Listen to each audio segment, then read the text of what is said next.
कासगंज गांव में एक क्रूर और लालची मुखिया रहता था। उसका नाम चतुर सिंह था, जिसके क्रूर स्वभाव की वजह से गांव के सभी लोग परेशान थे। गुड्डू की पत्नी विमला गर्भ से थी। विमला अपने पति से गांव के मुखिया के बारे में बात कर रही थी। विमला, आखिर कब तक हम सभी गांववासी मुखिया का अपमान झेलते रहेंगे? गुड्डू, क्यों? क्या हुआ? अब क्या किया मुखिया ने?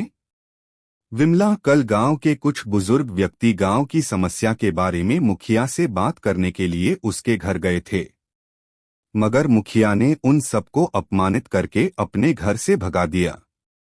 गुड्डू, सारा गांव जानता है कि मुखिया किसी की इज्जत नहीं करता, फिर ये गांव वाले क्यों उसके पास मदद मांगने के लिए चले जाते हैं? विमला, मुखिया के पास नहीं जाएंगे तो फिर किसके पास जाएंगे? आखिर सब गांव वालों ने आपस में मिलकर ही उसे गांव का मुखिया चुना है। गुड्डू, अरे, किसी गांव वाले ने उसे गांव का मुखिया घोषित नहीं किया।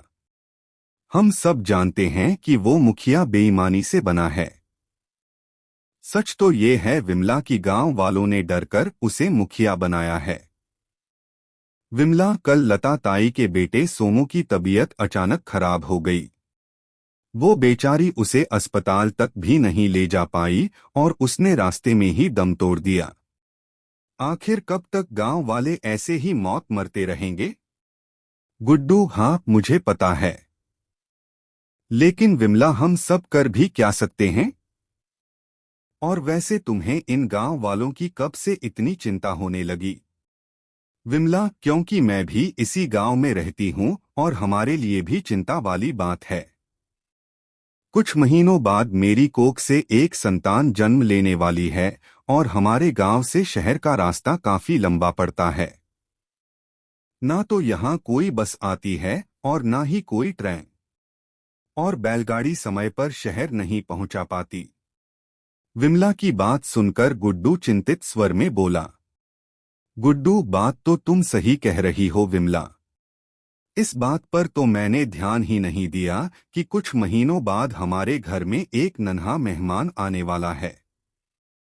मैं तुम्हें पहले से अस्पताल में दाखिल भी नहीं करा सकता क्योंकि मेरे पास इतने पैसे नहीं हैं। विमला, यही बात तो मैं आपको समझाना चाह रही हूं कि आप गांव वालों के साथ मिलकर मुखिया पर दबाव बनाने की बात करें कि वो गांव के लिए सरकार से बात करे। हमारे गांव से लेकर शहर तक पक्की सड़क बने ताकि गांव के लोगों को दूसरे गांव या शहर में जाने के लिए किसी समस्या का सामना न करना पड़े। गुड्डू, तुम सही कहती हो विमला। मैं कल ही होशियार सिंह और बिलुआ से बात करता हूँ। इस गांव में सिर्फ वो दोनों ही है जिनसे मुखिया थोड़ा डरता है। गुड्डू ने गांव के एक पुराने पेड़ के नीचे कुछ गांव वालों को बुलाया। उनमें होशियार सिंह और बिलुआ भी थे।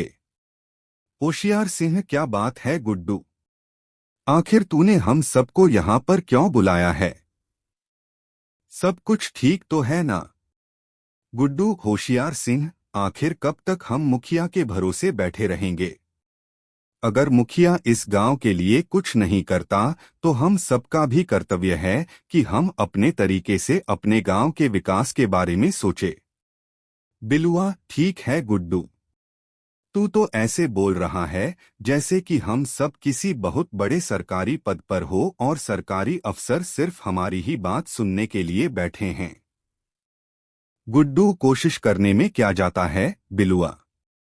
होशियार सिंह, साफ साफ बोल, तू आखिर कहना क्या चाहता है?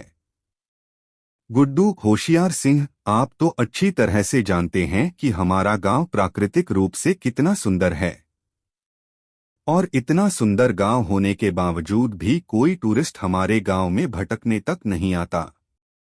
आखिर वो क्यों आएगा? क्योंकि हमारे गांव में ना ही अच्छी और पक्की सड़क है और ना ही कोई रेल की व्यवस्था। इसी वजह से हमारे गांव के ना जाने कितने लोगों को मुसीबत का सामना करना पड़ता है।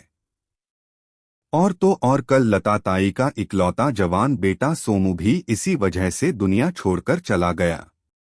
बिलुआ, ये अचानक तेरे मन में गांव के प्रति इतना प्रेम कैसे उठने लगा गुड्डू? गुड्डू, ये कैसी बात है बिलुआ?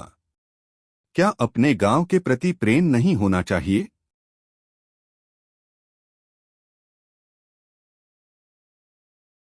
बिलुआ, बिल्कुल होना चाहिए। क्यों नहीं होना चाहिए? मगर ये प्रेम तब कहाँ गया था जब मुखिया ने सुखिया चाचा को बुरी तरह से पीटा था, वो भी सिर्फ चंद पैसों के लिए। गुड्डू, तू एक नंबर का मतलबी व्यक्ति है। हम सब जानते हैं कि तेरी पत्नी गर्भ से है और इसी वजह से तेरे मन में गांव के प्रति चिंता उमड़ रही है। तू चाहता है कि हम तेरे लिए गांव के मुखिया से झगड़ा मोल ले लें। गुड्डू, अब तुम मेरी बात का गलत मतलब ले रहे हो। बिलुआ, मैंने तुम्हें और होशियार सिंह को सिर्फ इसी वजह से यहाँ पर बुलाया था कि मुखिया सिर्फ तुम दोनों से ही थोड़ा डरता है, क्योंकि मुखिया के बाद तुम दोनों ही इस गांव में दबंग प्रवृत्ति के हो। होशियार सिंह, अरे अगर दबंग प्रवृत्ति के हैं तो तू क्या चाहता है कि हम मुखिया से दुश्मनी मोल लेकर अपने बीवी और बच्चों को मुसीबत में डलवा दें? बिलुआ सही बोला। मुखिया नहीं चाहता कि यहाँ पर कोई सड़क बने या यहाँ पर कोई रेल की पटरी बने, क्योंकि अगर ऐसा होगा तो इससे बाहर के लोगों का गांव में आना जाना होगा और मुखिया अपनी मनमानी नहीं कर पाएगा। कुछ देर बाद बिलुआ और होशियार सिंह और सारे वहां से चले जाते हैं। गुड्डू ने गांव के हर घर का दरवाजा खटखटाया, मगर किसी ने भी उसकी मदद नहीं की। थक हार कर गुड्डू रमेश की चाय की दुकान पर बैठ गया। गुड्डू, एक कप चाय पिला दो रमेश। रमेश, काफी परेशान दिख रहे हो गुड्डू भैया। सब कुछ ठीक तो है? गुड्डू, अब क्या बताऊं तुम्हें? मैं गांव वालों को सही रास्ता दिखाने की कोशिश कर रहा हूं, मगर गांव वाले तो जैसे आंखें बंद करके बैठे हुए हैं। कोई मेरी बात सुनना ही नहीं चाहता। रमेश, मैं जानता हूं तुम उन सबसे इस गांव की सड़क के बारे में बात कर रहे थे। कोई फायदा नहीं गुड्डू भैया, इन सबको आदत है ऐसे ही जीने की। गुड्डू, शायद तुम सही कह रहे हो, इन सबको गुलामी में ही जीने की और अपने ऊपर जुल्म सहने की आदत पड़ गई है। कुछ महीने ऐसे ही बीत गए। एक रात अचानक विमला के पेट में दर्द होने लगा। गुड्डू ने तुरंत अपनी बैलगाड़ी शहर की तरफ दौड़ा दी। विमला दर्द से तड़प रही थी। अचानक बैलगाड़ी का पहिया एक पत्थर के ऊपर चढ़ गया। बैलगाड़ी का संतुलन बिगड़ जाने की वजह से विमला झाड़ियों में गिर गई। गुड्डू, कहीं तुम्हें चोट तो नहीं लगी? विमला, मुझे बहुत दर्द हो रहा है। गुड्डू, अंधेरे की वजह से मुझे जमीन पर पड़ा हुआ पत्थर नहीं दिखा दिया। बैलगाड़ी का पहिया भी टूट गया है। विमला, क्या? बैलगाड़ी का पहिया भी टूट गया। अब हम शहर कैसे पहुंचेंगे? मुझे नहीं लगता कि तुम मुझे अस्पताल में भर्ती करवा पाओगे। गुड्डू, हिम्मत मत हारो विमला, कोई ना कोई समाधान निकल आएगा। तभी विमला दर्द से कराहने लगी। अचानक गुड्डू के कानों में ट्रेन की हॉर्न की आवाज टकराई। गुड्डू, ये तो ट्रेन के हॉर्न की आवाज है, मगर यहाँ आसपास तो कोई भी रेल की पटरी तक मौजूद नहीं है। फिर ये आवाज कहाँ से आ रही है?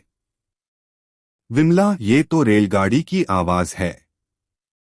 क्या हमारे गांव में इसकी सुविधा हो गई है जी? गुड्डू, नहीं विमला, अपने गांव में तो रेल की पटरियां तक नहीं बिछी। विमला, लेकिन ये आवाज तो बिल्कुल नजदीक से आ रही है। ऐसा लगता है जैसे कि रेलगाड़ी कुछ ही कदम पर खड़ी हुई हो।